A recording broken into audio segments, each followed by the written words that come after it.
So I didn't know how bad the situation would be until I saw this man standing on the porch with his arms folded, looking like a whole gossip girl.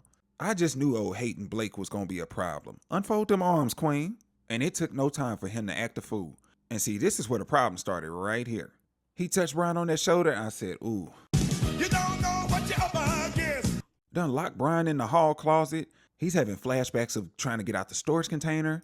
And I was so rooting for Brian to activate, regulate, and make sure homeboy never violate ever again as long as he's in that house with him. But you know the problem with being trapped in a closet for so long? It allows you to can in all that energy and hatred and aggression, and whoever opens that door is going to get pounced on from the beginning. Unfortunately for Brian's sake, it was not the son that opened the door. It was in fact the mama. But she still caught those hands. Because in Brian's eyes, he's in a house full of ops now, so anybody can get this work. The fight was on site and he did bite. So of course that situation didn't work out. So they end up at another place that I like to call the Boys and Boys Club because it was a group home for boys. So it's dinner time and everybody has their place at the table. Everyone has a plate with the food on it. Well, the oldest guy waited on the man to leave and he thought it would be cute to take Brian's food from him. And Brian is looking like, now what is going on here? Because this ain't something I'm used to.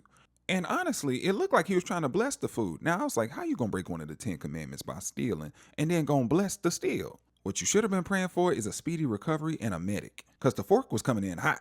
And I'm still riding with Brian on this one because you don't let nobody play with you like that. Like that man was trying to punk him at the table. See, this is why Goldmouth and Claude got in a fight over that cornbread. Listen, I'm generally nice and agreeable.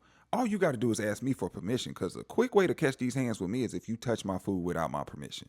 Now, I wouldn't stab you per se, but I will give you a little slap or a choke or something. I mean, you got to learn. And Brian was the smallest person at the table, but he had the biggest heart and he big boyed the biggest boy at the table. So he essentially was like, do what you got to do because I'm going to do what I got to do. And that face that he gave him after he stabbed him, I was like, oh yeah, Brian is that guy. So of course they saw Brian as the problem here and they sent him from this better fit to an even better fit of an establishment.